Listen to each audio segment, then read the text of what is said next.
First of all, you know what? I just want to say I'm truly grateful to be able to share with you guys and be able to be part of this group. And I'm grateful for you guys to make the effort to actually come and join us.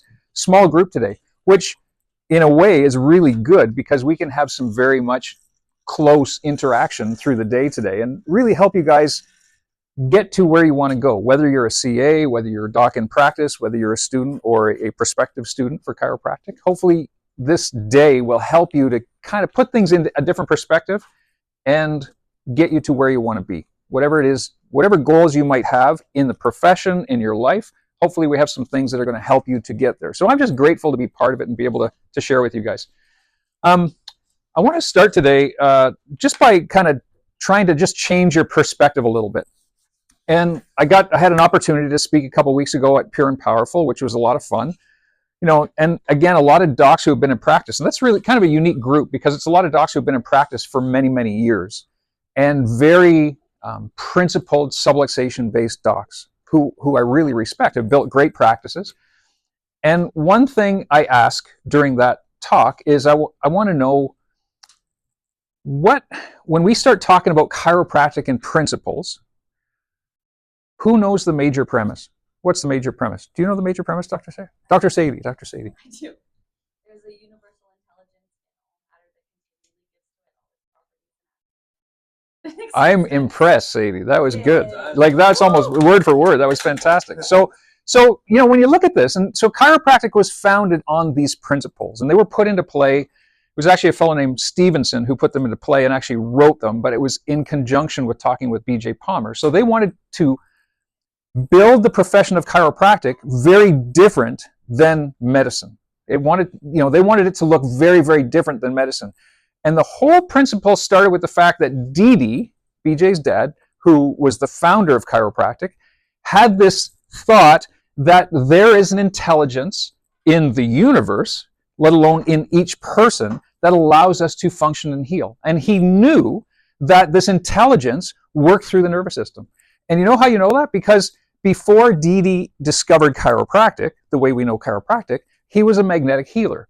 So he used to apply magnets. That was his thing. He used to apply magnets to patients when they had infirmity or some sort of problem or some sort of health condition, because he knew that changing the polarity, these positive and negative charges, would immediately affect how the nerves work. Because when you look at physiology, nerve transmission, it's the succession of changes of positive and negative charges. Like a nerve firing through a synapse is a change of ions. It's a change of positive and negative charges. So applying these magnets would change how the nerves work. So then he found Harvey Lillard, who had this hearing problem, and actually examined him, found a bone at a place in his spine, and thought, if this bone's at a place, it might be causing some physiological change in the nerves and not allowing those nerves to work properly. He makes the adjustment, and the body starts functioning the way it should, and Harvey gets his hearing back.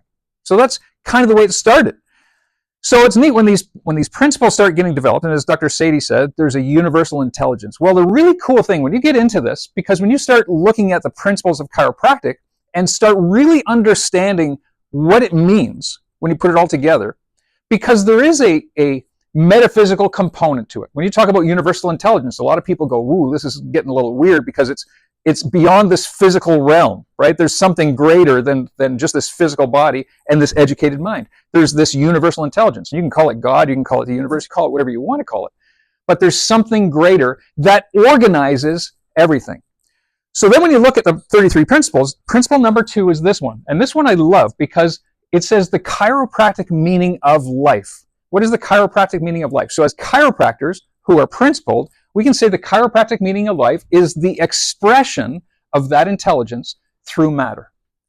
So think about that. So matter on its own, whether it's organic matter like this physical body or inorganic matter, doesn't have any organization without some form of intelligence. Okay, so in all of us, there's this intelligence. We call it innate intelligence in the living organism. But the expression of that intelligence through the matter, that's the chiropractic meaning of life. Okay, so this is kind of neat when you start thinking about this, because when you look at this, I want to ask you a question, and this is kind of a deep question, is when does life start? Does it start right here where the sperm meets the egg? Okay, so I want you to think about this.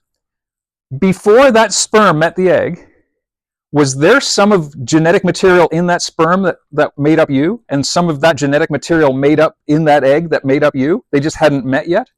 So some of that genetic material still, and was there some organization and some intelligence in that genetic material? So was there life in the sperm and the egg before they came together? So life, here's the thing, life transcends this physical body. Okay, when you think about it. And you can get deep philosophical when you start talking about this, but life is omnipresent. There's no beginning and no end to life. There's only beginning and end to this physical matter. So it's kind of deep when you start thinking about it, but when you think about it in the terms of chiropractic, and as we go through this, and as we talk about what we're doing today, it brings on a totally different meaning to what we do as chiropractors, CAs, students in the chiropractic profession. We look at things completely differently than the medical profession, which looks at the body as a mechanistic group of parts. So we look at things as a whole that is animated by this thing we call life. Okay? So this, and it gets really kind of fun after that. So now you know, I mean, everybody that's taken any type of embryology, you know that after conception, that sperm meets that egg, within 4 weeks, what's the first system that's formed? The nervous system. So the cells that start to replicate themselves after the sperm and the egg meet are nerve cells. And then when you think about it, every other organ, so the epithelial cells, the liver cells, the kidney cells, the digestive organ cells, the heart cells, everything else starts to divide after the nervous system is formed. It's pretty cool. So there's organization, there's intelligence. We don't, like, it's not like we have to think about that. The body knows there's a life there that knows how to organize it, how to make it happen. So the cells start to divide. So you see a cell here, and then it starts to divide, and it creates 2 healthy cells. And again, these healthy cells have this intelligence, and they know. So in other words, the muscle cells divide into muscle cells. The liver cells divide into liver cells, as long as the intelligence can get to those cells and tell them how to divide properly. Okay, it's pretty cool stuff when you start thinking about it in this perspective. So now, the mission. So now we look back at the 33 principles, and here's principle number 21, and it says the mission of innate intelligence, because innate intelligence is the intelligence in the body, right? And I say, so if innate intelligence is a subsection of universal intelligence, so if universal intelligence is everywhere, as Sadie said, it's everywhere, it continually gives to it its properties and actions, thus maintaining it in existence, all matter. And inside the body, a subsection of that universal intelligence is innate intelligence. So if you like to call universal intelligence God, or whatever you like to call it, this is the personification of God inside the body. That's the way I like to look at it. So a subsection of universal intelligence inside the body. So this is this intelligence. And the mission of that intelligence is to maintain the material of the body of a living thing in active organization. So there's active organization always happening inside my body, as long as that intelligence has the ability to communicate with every cell, tissue, and organ inside my body, to communicate with the matter. So the matter is nothing on its own. The matter has to have intelligence, and that intelligence has to communicate, as we all know, through the nervous system to the body, right? To all those different parts of the body. So then we go to principle number 28 of the 33 principles. So we talked about principle number 2, the chiropractic meaning of life. Principle number 21, which was the active intelligence, the innate intelligence, communicating to the body. And this one says, the forces of innate intelligence operate over the nerve system. Okay, so we know the nerves have to be in good working order for that intelligence to connect to the physical body. Because when you think about it, a dead person has all the same parts as a living person. They died of natural causes, right? They weren't mutilated in some way. All the physical body is right there. All the tissues, all the cells, all the organs. But what's missing? Life. Life is missing from that. So you cut a dead body, you cut the finger of a dead body, does it bleed? No, doesn't bleed. Will that cut heal? Nope, because the life is missing. Life transmits through the nervous system. It's a principle, 28, number 28. And so we say, well, if the master system is the nervous system is responsible for that innate intelligence, getting every cell, tissue, and organ in the body, and it controls all the healing, all the function, all the hormones, immunity, replication, and reproduction. So for cells to replicate normally, so for my digestive cells to replicate normally, for my skin cells, which slough off all the time and replicate normally, they need to have messages coming through that nervous system at proper appropriation, proper amounts, okay, with no interference. So think about this. Let's say Phil is out shoveling snow. He comes up north because we have 2 or 3 feet of snow up north, and he shovels my driveway for me. And he's out there shoveling my driveway, and he turns and twists, and all of a sudden something goes in his back. Oh. So now think about this. So if you have a patient who comes in with lower back pain, if they just want pain relief, what is the quickest and cheapest way they could get pain relief? Exactly. They can go to the medical doctor and they can get a prescription and they can get pain relief. That is the quickest and cheapest way. How can we as a profession compete with that? We can't. We cannot compete with that. When we say to somebody, oh, hey, they come in and they don't have any idea about this or the function of their nervous system or the interference within that nervous system and the body's ability to heal, if they have no idea about this, and they say, hey, doc, I just want some pain relief, and you say, well, you got to be here for the next 3 months, 3 times a week, it's going to cost you $3,500, or you can go to the drugstore over here and pay $12 and get some extra strength Tylenol. If they have no comprehension of this, what would they choose? Like, if I didn't, I know what I'd choose, right? It's quicker, it's cheaper, it's easier, it's more efficient.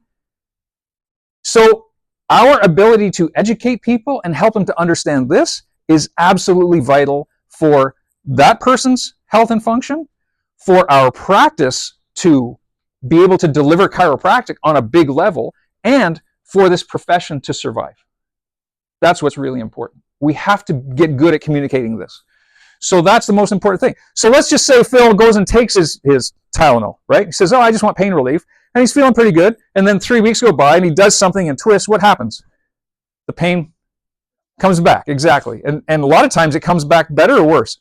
Comes back worse. So Phil maybe goes to the medical doctor this time and has to get a prescription, which is now stronger, right? Stronger. And that pattern repeats itself. And that's why you have so many people hooked on OxyContin and all these terrible medications, right? Because they don't get it. They just don't understand. And then, of course, then there's side effects and all these other problems that come along with that. But here's the thing to really, really understand is that, keep in mind, if that problem that he's having is as a result of an interference in his spine, which we call what? Which we call subluxation. Okay, so if it's happening because of a subluxation, if that spinal bone is out of alignment and is choking on his nerve root, hi, Emma, choking on his nerve root, and is that Patrice? That's Claudia. Yeah, that's Claudia. That's Claudia. Hey, how you doing? Oh, there's Patrice. Okay, how you guys? So that nerve is being choked because of a subluxation, but he's just covering it up with the medication. That subluxation is never corrected, but that subluxation is also affecting a nerve root for one of those nerves that goes to his stomach, let's say. Okay? Think about this. This is really important for you guys. So now the nerves to his stomach are not functioning properly. And we talked about the fact that for the body to be able to heal, the intelligence, that innate intelligence, has to transmit through that nervous system, and those cells replicate normally. So now if he's got a subluxation, can those cells replicate normally in his stomach? They can't. There's some sort of interference. So there's going to be some level of interference that's not allowing those cells to replicate normally. Okay?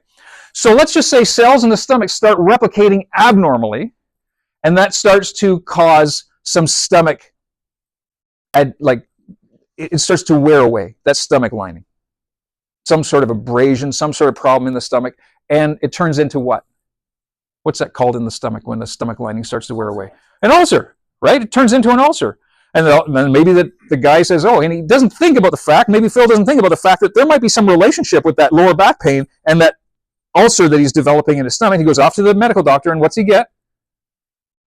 Another medication. He's on Pantaloc or something else, right, to ease the acid in his stomach. Well, now he's on 2 different medications, so he's got side effects from that. And then because that nerve root, because that subluxation is never corrected, those nerves are still carrying less intelligence to those stomach cells, and those stomach cells are still replicating abnormally. So eventually that stomach lining starts to form some abnormal cells, and those abnormal cells start to grow and multiply because abnormal cells produce abnormal cells, and it forms a tumor, and that tumor turns into, right, cancer. Okay? And here's the thing, and this is why I want you guys to really start to understand this, because when people understand this, they want chiropractic care for the rest of their life. It's not about pain. It's about allowing the body to heal and replicate itself and function the way that it's created to function. It's about releasing the full expression of life throughout that body. That's what we do. We are not treaters of symptoms. We release the intelligence and allow that intelligence within the body to function at its full potential. So our God-given gifts, our creativity, our own intelligence, our own personality is expressed through our nervous system. And there's no way that we can reach our potential in any of those categories if we are subluxated. There's a suppression of that. And that's what we have to understand. So our ability to adjust somebody, remove the interference, whether it's a child, whether it's an elderly person, husband, wife, whatever, not only are we helping them heal from whatever symptom they came in with, but we're allowing them to express their God-given gifts to the world. And this is why chiropractic is so big. It's so big. So subluxations, interference with transmission in the body is always directly or indirectly due to subluxations in the spinal column. Always. Any type of inability to function and heal at 100% is always due to subluxation. Always. Whether it's mental, emotional, physical, chemical, spiritual, whatever. If there's interference in that nervous system, the body is at sub 100%. Always. So who needs to have their spine checked for subluxation? Everybody. Like there's nobody that's off limits to be checked for subluxation. Everybody can be better, right? No matter what type of person they are, doesn't matter what color their skin is, it doesn't matter where they're from, it doesn't matter. Even if they were born with some sort of defect, we can allow the body to express its full life potential if we can remove the interference. So everybody needs to have their spine checked for subluxation. So the master system controls all healing, all function, hormones, immunity, replication. Whoops, I'm going the wrong way here. So the key principle is clear nervous system allows us to adapt. We all have different environments. We all have stress. Anybody here have no stress? No hands. Okay? We all have stress. Physical stress, emotional stress, chemical stress, whatever it might be. Okay? There's always stress. So when we have a clear nervous system, that allows us to adapt the way we're created to adapt. And when we have interference, oops, I'm pressing the wrong buttons here. When we have interference, what happens is we break down. So principle number 32, out of the 33 principles, this is principle number 32, the principle of coordination. And this is what really, really is so important for you guys to understand. So coordination is the principle of, and the key word is harmonious action of all the parts of an organism in fulfilling their offices and purposes. So in other words, as we adjust the spine, we remove the subluxation, allow the nervous system to function properly, we allow all the different parts of the body to function in harmony so that we as a living person can express the full amount of life that's within us. That is the key. It's not about cricking somebody's neck. It's not about stretching some muscles or doing a little massage here. It's about opening up the pathway for life to happen inside that body. That's what we do. So when you look at these pictures here, we talked about cells replicating. On the top, you see normal cells replicating into normal cells when there's proper nerve function to those cells. What's cancer cells? Well, cancer is when nerves don't get proper function. Cancer is a survival mechanism in the body. So what happens is that a body's in a state of toxicity, or a body's in a state of oxidative stress, or acidity, or any type of situation where the body can't adapt. The body tries to survive in that toxic environment, and thus it produces abnormal cells, cancer cells. Cancer cells are very disorganized because they have to survive in a very abnormal, toxic, low oxygen, high sugar type of environment. So they're not like normal cells. And what happens is, you can see here, it says abnormal number of chromosomes arranged, and this is the key word, disorganized fashion, very disorganized. There's no organization because there's no nerve supply, and the intelligence within the body cannot allow those cells to adapt properly. So they adapt improperly, and they start to grow in the body to try to help that body survive, but eventually to its destruction. So you talk about this as far as, this is a pretty graphic slide here, as far as autoimmune disorders. So some of the worst conditions on the face of the earth, so rheumatoid arthritis, lupus, all these different like Crohn's, colitis, all these different problems are 100% related to the body's inability to allow that intelligence to flow to those organs, cells, and tissues. So if we can remove the interference, we allow the body to function better. And I want to be very clear and say, do we treat autoimmune disorders? Do we treat cancer? Do we treat Crohn's? Do we treat colitis? We don't treat anything. The only thing we do is we remove the interference and allow the body to function the way that it's supposed to function. Here's a brain cell, and you can see a brain cell, when it doesn't get proper nerve supply and it loses its ability to adapt to proper environment, it starts to build up amyloid plaques. And when you start getting amyloid plaques in brain cells, what happens? You get Alzheimer's disease. So keep in mind, so mentally, physically, emotionally, spiritually, it's all because we're connected and the intelligence in our body is allowed to allow that body to work in harmony when the nervous system is functioning properly. When the nervous system shuts down, that's when these problems start to occur. So we live in this stressful world, emotional, physical, chemical, constant overload. And the problem is our inability to adapt. That's the problem. So we don't apply treatment to anything. We remove the interference and allow the body to adapt better. So when we start talking about what we do here and obviously in delivering chiropractic with certainty and maximize living, we help you put in the procedures to get those people to understand the purpose of why they're coming in.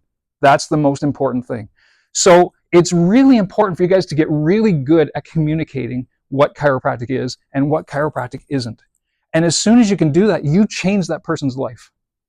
Not only do you change your life, you start to build a practice of people who get it, people who understand it, and they're not coming in for pain relief, and they're not coming in for a quick fix, and they don't come in and say, Doc, I don't know what you did to me last time, but I got this pain here. Your practice can be so beautiful when all these people understand why they're coming in. So that's why when we train today, when we go through our procedures, this is exactly the purpose. We want people to understand this, why they're coming, to get their subluxations corrected, to get their nervous system functioning, and to get their life and power turned on. That's what it's all about.